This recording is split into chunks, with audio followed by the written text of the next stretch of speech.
Hi everyone. Sorry, I'm sort of 10 or 15 minutes late. My son had a bit of a meltdown just as I was needing to come online. So sorry, I'm a little bit late. So I hope you caught yesterday's live, which was really introducing the fourth trimester and kind of explaining perhaps some of the signs that you might notice that your baby might be going through in the fourth trimester. And for anyone who's pregnant currently, I suppose this is to help you understand and be aware of what the fourth trimester is all about. So if you haven't watched that, go back on my Facebook page. I'll pin it to the top. I don't think I have, but I'll pin it to the top so that it's easy to find. And I'm going to add some captions as well so you can watch it without any sound, if that's helpful. So yeah, go back and watch it, and it will really kind of explain what I'm kind of about to talk about now. So today, what I'm really talking about is how you can help your baby through the fourth trimester, ways that you can make them feel reassured and comforted, while also actually doing what you need to do as well, like have a shower, eat your food, because it's really easy to start feeling very, very frustrated when all your baby's doing is crying. You're not able to put him or her down to sleep, and it's very difficult. So the main aim, I say, and this isn't necessarily true for the whole 3 months. The fourth trimester it's not like your baby is like this for 3 months and then suddenly becomes completely different. It is obviously a spectrum, and they develop and they change, but especially in the first few weeks, the one aim to help your baby through the fourth trimester is to recreate the conditions of the womb. So if you think about what it's like in the womb, so it's very confined, they're very tightly held in the womb. It's very dark. I mean, there is some shades of light, but it's largely it's really dark. It's quiet. Again, they can hear muffled noises outside, but really what they're hearing is your heartbeat and just kind of a general sort of white noise situation as fluids moving around your body. Yeah, dark, quiet, and warm and wet essentially are the conditions that you need to think about when you're considering the womb. So the idea is that you recreate this at home. So you have you keep your house the lights dim. Obviously in the daytime you want to open your curtains and let some daylight in, but when you can, keep the lighting low. Keep it warm. You know, if you're going out, make sure the baby's warm enough, and when you're inside, you know, make sure that your heating is on enough to keep the atmosphere warm. But in terms of what you can do yourself, so plenty of skin to skin. Now, when you put your skin against your baby's, and that's when you've got if you're topless or and your baby's got no clothes on or got minimal clothes on. This is really a form of communication, and it's a means for you to increase the hormones oxytocin, which is often referred to as the love hormone or the cuddle hormone. And this is important for breast milk production, and it's also important for bonding with your baby. This hormone is just vital. So having plenty of skin to skin, plenty of cuddles without clothes on. Now obviously I've just said to keep your baby warm, so obviously if you're topless and your baby has got minimal clothes on, then obviously put a blanket over yourself. And now this isn't just for mum, dads too. And apparently, in fact, I was reading a research study recently which said that if dads spend time skin to skin with their babies, it really helps them with their bonding. And of course it does, because just like it releases the hormone oxytocin in mum, it also releases oxytocin in dads, and that is that helps dad to bond with the baby, to make them feel increase their love for their baby. So it's really, really important that both mum and dad spend time with baby skin to skin. And obviously, without, I guess that's saying, plenty of cuddles. Now, a really good way, a practical way to do this around the house is if you use a sling and you wear your baby. Now, I'm a huge advocate of baby wearing. I love my slings. I have about 5, I think.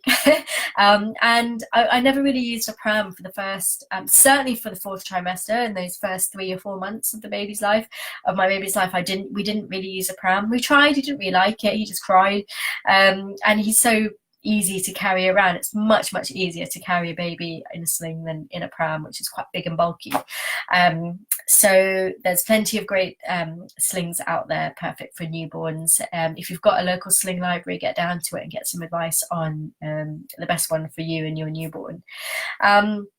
And baby wearing is really great because it means the baby is right up here, the head is right up here.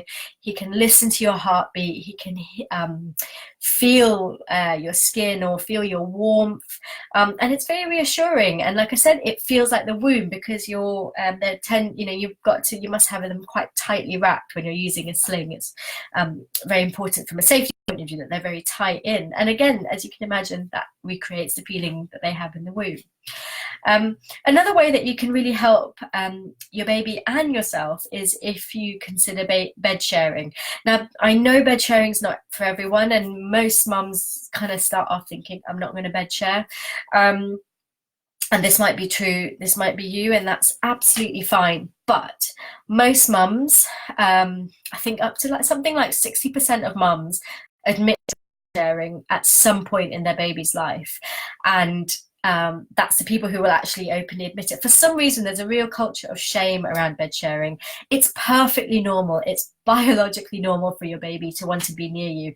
I mean, if you can imagine in terms of how vulnerable a baby would feel kind of being left out in the wild, being left alone to sleep, it's completely vulnerable to wild animals. So of course the baby is going to feel most comfortable sharing a bed with you. Now, I can't go into details here, but there are guidelines on how to do it safely. So if you look up the Lullaby Trust to learn the steps you need to take to safely bed share. Now, even if you don't plan to bed share, it's really important that you make your bed safe so that you can bed share if you want, because it's better to take the steps to make your bed safe so that you can do it if you want to, rather than accidentally fall asleep with your baby in your arms feeding, which could be very, very dangerous and potentially fatal.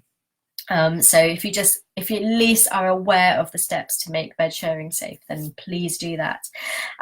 It means your baby's more likely to sleep longer if they're right next to you. They've got the warmth of next to you. Again, if you think about the womb, they'd like to be right next to you, and it will help you get more rest. But please make sure you do it safely. Look up the Lullaby Trust guideline to safe bed sharing.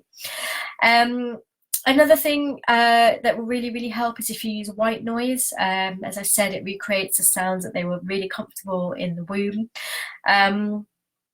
Don't wear perfume or use perfumed products. So use a really neutral soap when you have a shower, and just try not to use perfume for the first few months or so. And that's because your baby needs to learn your personal scent.